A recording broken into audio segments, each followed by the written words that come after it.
रहे और देश के झंडा अमर रहे, अतीक भाई अमर रहे और देश के झंडा अमर रहे, अतीक भाई अमर रहे, अतीक भाई अमर रहे, अतीक भाई अमर रहे और देश के झंडा अमर रहे, अतीक भाई अमर रहे। ला इलाहा इल्लल्लाह मुहम्मदुर रसूलुल्लाह बिस्मिल्लाहिर रहमानिर रहीम अल्हम्दुलिल्लाह रब्बिल आलमीन अस्सलामु अलैकुम अस्सलामु अलैकुम। हे बाबा, हे जितने भी 1,24,000 पीर पैगम्बर, हे अन्याय के खिलाफ आवाज उठाओ। हे बाबा करम कर दो, हे बाबा करम कर दो। अतीक अहमद तुम अमर हो, अतीक अहमद तुम अमर हो, अतीक अहमद तुम अमर हो और अमर रहोगे। तुम्हें मैं भारत रत्न दिलाऊंगा, तुम्हें सम्मान दिलाऊंगा, शहीद का दर्जा दिलाऊंगा। अतीक अहमद अमर रहे, अतीक अहमद अमर रहे, अतीक अहमद अमर रहे, अतीक अहमद अमर रहे, अतीक अहमद अमर रहे और देश के झंडा अमर रहे। अतीक अहमद अमर रहे, अतीक अहमद अमर रहे, अशरफ अमर रहे, अशरफ अमर रहे। अशरफ वाली कौन सी है? अशरफ अमर रहे, अशरफ अमर रहे, अतीक अहमद अमर रहे, अशरफ अमर रहे, अतीक अहमद अमर रहे, अशरफ अमर रहे, अतीक अहमद अमर रहे, अशरफ अमर रहे, अतीक अहमद अमर रहे। वीडियो देखा आप लोगों ने ध्यान से? एक आदमी किस तरह अतीक अहमद और उसके भाई अशरफ की कब्र पर रो रहा है, ऊपर वाले से दुआ कर रहा है, भारत रत्न की मांग कर रहा है अतीक अहमद के लिए, उनकी कब्र पे तिरंगा फहरा रहा है। आपको पता है ये कौन है?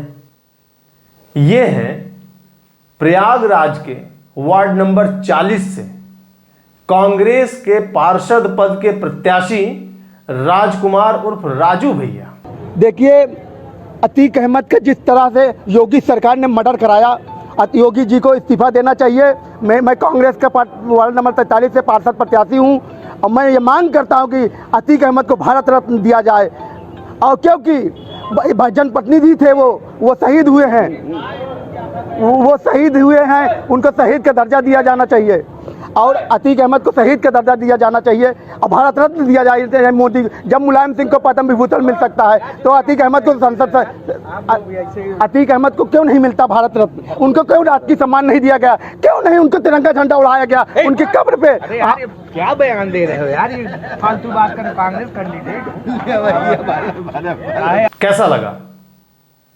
अफसोस हुआ, गुस्सा आया, खीज आई, तकलीफ हुई ना कि ये वही कांग्रेस है जिसको हम लोगों ने और खासकर हमारे पिता, हमारे बाबा, इन लोगों ने अपने खून पसीने से सींचा, पूरे जीवन कांग्रेस को वोट किया ये दिन देखने के लिए कि कल को इनका कोई एक नेता आकर अतीक अहमद जैसे माफिया गुंडे की कब्र पर ऐसे चीख चिल्लाहट करेगा, रोएगा, भारत रत्न की मांग करेगा।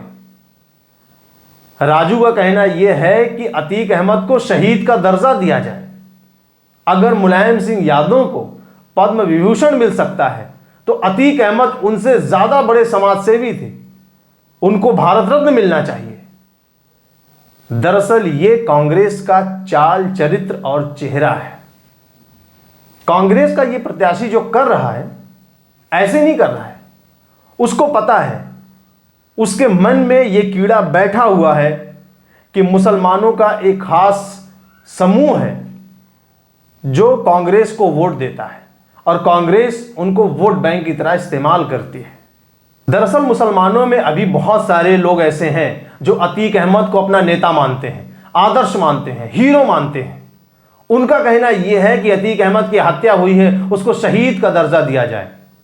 पटना में नमाज अदा करने के बाद ये भाई साहब देखिए किस तरह से अतीक अहमद के लिए चिल्ला चिल्ला कर नारे लगा रहे हैं और शहीद बता रहे हैं। आज हमने दुआ किया, या अल्लाह अतीक अहमद की शहादत को कबूल फरमा। आज हमने यही दुआ अल्लाह से अतीक अहमद, अशरफ अहमद की शहादत को कबूल फरमा। आपको लगता है कि उन्हें मारा गया? उन्हें मारा गया, पूरी तरह से प्लान्ड वे में मारा गया। योगी सरकार ने उनको प्लान्ड वे में मरवाया। इसमें कोर्ट, मीडिया, सरकार, पुलिस सबका हाथ है इसको मरवाने में। अभी आप इस तरह की बात कर रहे हैं, आपको लगता है कि शहादत हुई है क्या? बिल्कुल शहीद अतीक अहमद अमर रहा है, शहादत हुई है, शहीद हुआ। वो रोजा के दिन में उसको अपराधियों के जरिए सरकार और पुलिस ने मरवाया, वो शहीद है। पूरे दुनिया के मुसलमानों के नजर में वो शहीद हो गया। पूरा नाम क्या लिखते हैं सर आप? मेरा नाम रईस गजनवी है। लेकिन सब तो कह रहे हैं कि उन्होंने भी बहुत गलत काम किए हैं, इसलिए उन्हें गलत काम किया है तो कोर्ट है, कोर्ट भी जिम्मेवार है। कोर्ट ने रिमांड दिया था, पुलिस ने कोर्ट में लिख के दिया था, उनकी सुरक्षा का जिम्मेवारी लिया था, कोर्ट भी जिम्मेवार है। उनको सजा होता, फांसी पर चढ़ा दिया जाता, हम लोग कुछ नहीं बोलते। लेकिन जिस ढंग से उनकी हत्या की गई वो बेहद ही, उनका जो संविधान और कानून सबकी हत्या हो गई अतीक अहमद के साथ साथ। इसका भी जांच होगा। दरअसल ये मुसलमानों का एक बहुत छोटा सा समूह है। सारे मुसलमानों की राय यही है, ऐसा मैं बिल्कुल नहीं कहता हूं। ये मिथक टूट चुका है।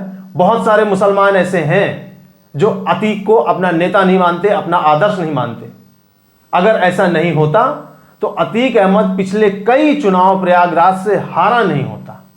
लेकिन फिर भी इन जैसे कुछ लोग अभी भी हैं।